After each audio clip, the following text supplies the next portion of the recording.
뉴딜 얘기가 많이 나옵니다. 뭐다 아시는데도 90년대 뉴딜 같은 경우에는 뭐 토목사 위주로 진행됐었고 또 2차 세계대전이라는 특수성이 있기 때문에 전략 무기에 대한 미국의 생산 공장의 어떤 그 효과가 극대화됐습니다. 지금 같은 경우에는 사실 우리 같은 경우 대규모 토목이라든가 그런 쪽으로 갈 수 있느냐는 그건 아니죠. 디지털 쪽으로 가겠다는 것인데 디지털 5G라든가 디지털 3법이라든가 그런 걸로 인해서 신규 어떤 금융이라든가 그런 부분들을 온라인화를 시키는 사업 구조를 다양화하면 그렇죠. 일자리가 생각보다 많이 생길 거예요. 그렇죠. 예. 그게 지금은 이제 정부가 추진하는 이제 단순 기술직이 아니고 라이센스가 있어야 되는 부분이고요. 일자리가 그렇게 쉽게 생길 거예요. 그렇게 하면 이제 진짜 이 규제에 대한 시각을 완전히 바꿔야지. 규제 시각을. 그때 한 번 했잖아요, 우리. 디지털 3법이죠. 예. 그러니까 코로나19 위기 이후에 이제 우리 시민사회 단체라든지 일부 정치권에서 생각을 가지고 있는 그 규제에 대한 트라우마, 이걸 완전히 버리지 않으면 이 국면을 헤쳐나갈 수가 없어요. 그러니까 뭐 3년, 4년 전에는 그런 규제를 풀면 좀 걱정도 되는 부분이 없지 않아 있지만 지금 이 시점은 제일 중요한 건 뭐겠습니까? 어떻게 하면 일자리를 만들고 일자리를 유지하고 국민의 기업이 살아야 돼요. 그러니까 다른 모든 가치 기준을 떠나서 어떤 기업이 생존할 수 있고 기업이 활성화될 수 있는 그런 방안에 모든 에너지를 집중해야 이 위기를 하지 무슨 과거에 이거 풀어줬더니 대형 병원 유리하고 동네 병원 다 죽는다고 엉거그려 반대하고 그렇게 해결될 일이 아니잖아요. 예? 그다음에 재벌의 과거의 그런 트라우마 때문에 이걸 풀면 또 재벌만 더 커진다. 그런 게 과거의 재벌의 형태가 반복되지 않는 장치를 만들면 그럼 다 풀어도 되잖아요. 그런데 지금 안 풀려고 그러는 거든. 더 위험하다. 그러니까 그런 데 대한 시각을 백지 상태에서 좀 이렇게 털고 새로운 그림을 그려야 해법이 생길 겁니다. 그런데 이번에 이해찬 대표가 긴급재난지원금이라든가 추경이라든가 이런 부분 속에서 오히려 기재부의 어떤 재정 건전성에 대한 우려에도 불구하고 밀어붙이는 걸 보면서 오히려 화를 내면서까지도 경제 수장과 충돌을 마찰이 있는 지점에서 재정 건전성에 대한 어떤 우려를 갖다가 그거보다는 우선순위가 전반적인 경제 살리기에 초점을 두고 있다는 측면에서 이 정부가 상당히 유연성이 있구나 이런 생각을 했어요. 이해찬 대표께서는요 얘기 나눠보면 굉장히 합리적입니다. 그러니까 저 같은 사람이 이런 계속 목소리를 낼 때 이해찬 대표가 자기 경제특보로 임명까지 하지 않아요. 예. 그런 건 엄청 자체적으로 비난도 받았을 겁니다. 예, 그런 것에도 불구하고 그렇게 액션을 취하는 거는 어떤 당 대표 입장에서 지금 현재 이 시점에 가장 중요한 가치관은 뭐냐? 경제 문제지. 그렇습니다. 예. 그 민간으로 보면요, 사실 지금 소득주도 성장이라든가 이런 부분 속에서 어떻게 보면 전반적으로 조금 진행하다가 코로나 때문에 코로나 전과 후가 완전히 바뀌는 상황으로 경제의 변화가 불가피한 상황인데 얼핏 말씀도 하신 것 같지만은 주 52시간, 그 다음에 최저임금 인상, 그다음 이런 것들은 전반적으로 소위 말해서 좀 완화하는 그런 쪽으로 방향을 완전히 잡아야 되는 시점 아닌가요? 이미 이제 최저임금의 경우에는 작년에 2.8% 올렸잖아요. 그렇습니다. 그때 저는 이제 최저임금 동결하라고 제가 이제 목소리 높이고, 예. 그때 저는 기본적으로 우리 네이밍 이제 소득주도 성장이라고 해서 비판을 받지만 나는 그 정책 방향은 이 시대에 맞는 정책 방향이라고 봅니다. 왜냐하면 기업이 투자하도록 하라고 이제 언론이나 야당에서 얘기하잖아요. 예. 당연히 기업의 투자가 활성화돼서 거기서 일자리를 만드는 게 제일 좋은 거지. 그렇습니다. 기업이 투자를 왜 안 합니까? 돈이 없나요? 금리가 높은 거예요. 돈은 넘쳐 흐르잖아요. 그렇습니다. 산업부를 700조 이상씩 가지고 있잖아요, 우리 기업들. 시중에 1100조 돈이 돌아다니잖아요. 네네. 금리가 높나요? 당군일의 최저 금리잖아요. 근데 왜 투자를 안 합니까? 못 합니까? 못 하는 거지. 만들어 놓은 물건이 안 팔리니까. 그렇습니다. 만들어 놓으면 왜 안 팔려요? 대수가 죽어버리니까, 소비가. 그래서 내수가 활성화되지 않고는 기업의 투자도 이어지지 않는다. 그래서 이제 원래 경제 이론에 세이의 법칙이라는 게 있어. 공급이 수요를 창출한다. 물건만 만들어 놓으면 수요는 생긴다. 그게 전통적인 경제 이론의 세이의 법칙이야. 그 나는 역세이의 법칙. 소비가 만들어지면 공급은 늘어나니까. 그렇지. 수요가 있어야 공급이 따라오지. 수요가 죽고 안 그게 된다. 원래는 ABC죠. 예. 할 사람이 있어야 만드는 거니까. 그 최훈열의 법칙이라고 해서 내가. 아, 좋네요. 네. 그거가 바로 이제 왜 그러면 비정규직의 문제를 건드렸나 우리 정부가. 비정규직이 지금 한 750만 명 되고 예. 월급이 한 200만 남도 안 되잖아요. 예. 가장 젊은이들이 예. 200만 원 받고 무슨 소비가 이루어지겠습니까? 이 문제 해결하지 않고는 우리 내수는 본격적인 회복이라는 게 불가능해요. 제가 보기에. 예. 그다음에 최저임금 당시만 해도 한 6천 원 정도 됐을 거예요. 예. 그걸 가지고 무슨 소비를 하겠느냐. 그러니까 최저임금도 적정하게 올려야 된다. 지난 대선 때 4당의 대선 후보가 전부 최저임금 많은 인상이 공약입니다. 공통 공약. 네. 우리 민주당 정부만 아니고. 네.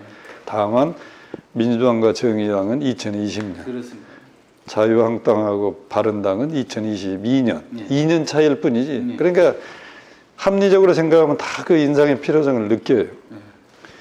그런데 이제 최저임금 근로자를 누가 쓰느냐? 대기업은 아니잖아요. 그렇습니다. 대개 소상공인, 자영업자. 네. 이 사람들도 능력이 없어요.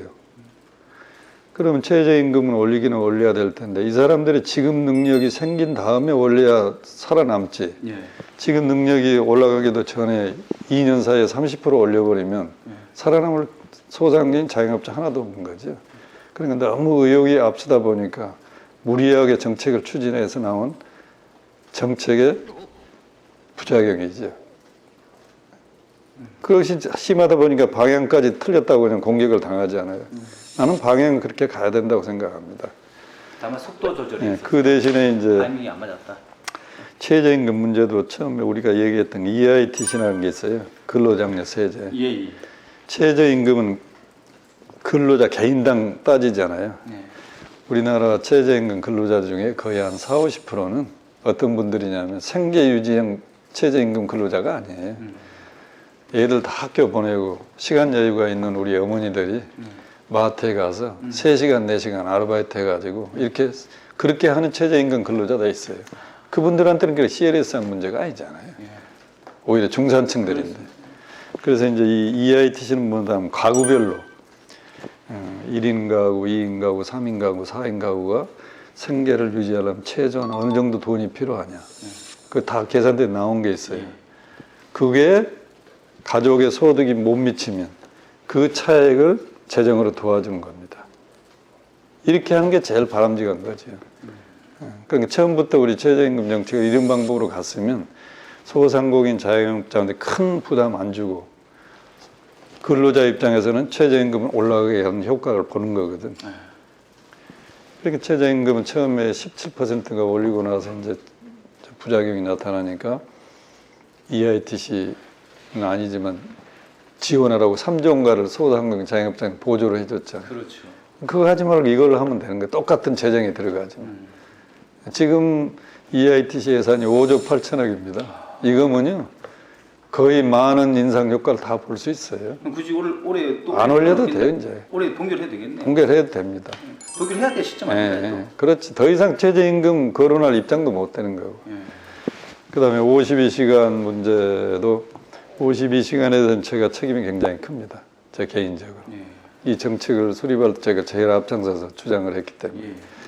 제가 주장할 때 논 거는 법이 있으면 법을 지키자. 우리 근로기준법에 근로시간은 52시간입니다. 2003년도 토요 휴무제를 실시하면서 그 당시에 반대는 지금보다 더 심했어요. 응? 1인당 GDP가 10,000불도 안 된 나라에서 무슨 토요 휴무제냐. 반대가 엄청 심하니까 노동부에서 유권 해석을 일주일은 며칠이에요? 7일이죠. 7일이죠. 하루에 몇 시간 일하라고 그랬어요? 8 8시간 일하라고 그랬다. 7, 8에 56. 56. 주말 연장 12시간 허용해줬다. 그렇지. 그래서 68시간을 유권 해석을 내린 거예요. 예. 아주 잘못한 거죠. 예. 토요 휴무제를 형해화시켜버린 거지, 사실은. 예. 그러니까 지난 15년 동안 우리 노동 현장은 예. 불법이 합법처럼 서로가 즐기고 있는 거예요. 정부는 정책 그 유권 해석에 대한 책임을 지지 않기 위해서 그냥 유예한 거고, 사용자는 사용자대로 돈 적게 주고 일 많이 시키니까 좋은 거고, 근로자는 일 조금 더해서 월급 많이 받으니까 좋은 거고, 삼자가 기대치를 충족하니까 그냥 유지가 된 겁니다. 법이 있으면 법을 지켜야 되잖아요. 그렇습니다. 지키지 못할 법은 개정해서라도 법을 지켜야 법치주의잖아요. 그럼요. 그래서 내가 법치주의를 세우기 위해서라도 52시간은 가야 된다. 두 번째, 저는 이제 학교에서 대학 교수 생활을 오래 했기 때문에 청년 일자리에 관심이 제일 많아요. 예. 청년 실업 문제. 지금 심각하지 않아요. 그렇습니다. 방법을 생각해 봐야 돼. 제일 좋은 건 이제 투자를 활성화해서 예. 기업이 새로운 일자리 많이 만드는 게 제일 좋은 거잖아요. 그럼요. 그런데 지금 현재 우리 전통 제조업의 경쟁력은 날로 떨어지고, 네. 자동화, AI 때문에 일자리는 줄고, 거기서 일자리가 많이 안 생겨. 투자는 옛날에 삼성전자가 10조 투자하면 새로운 일자리가 한 5천 명, 6천 명 생겨야 돼. 예.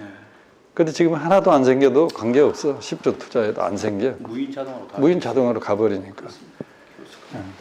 그 다음에 노동 관행만 좀 개선해도 일자리는 생긴다. 그래서 이제 우리 방에서 시뮬레이션을 해봤어요. 예. 1000명의 근로자를 가지고 있는 회사가 예. 68시간을 52시간으로 일자리만 줄인다면, 예. 그때 기본적인 가정은 그 당시 경제 상황이 유지가 되든지 좀 좋아만 진다면, 가동률을 유지하려면 어떻게 해야 되겠어요? 68시간, 52시간 일 시키면 더 뽑을 수밖에 없잖아요. 그렇습니다. 28%를 더 뽑아야 돼. 28%. 어.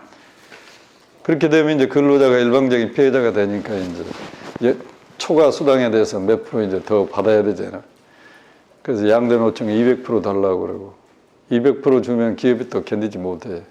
그래서 이제 그 중간 150% 정도의 초과 수당을 주더라도 68시간을 52시간으로 줄이면 일자리가 한 16% 정도 늘어요. 그러니까 일자리 늘리기 위한 정책으로 제가 이제 52시간을 주장한 거지.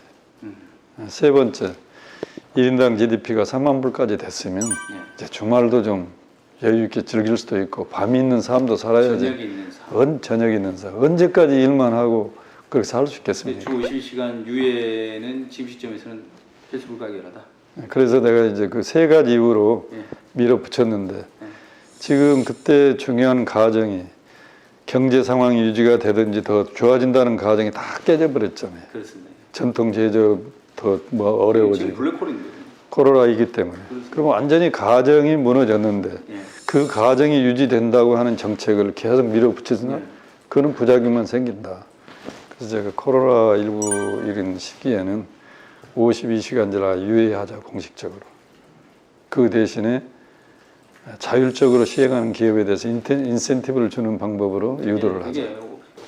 이 정책이라는 게 절대적으로 옳고 그런 건 아니잖아요. 그렇습니다. 상황에 따라서 유연하게 대처하는 게, 그리고 시장이 작동 가능한 정책. 훨씬 많습니다. 시장이 소화를 못하면 정책의 효과가 없어요. 훨씬 많습니다.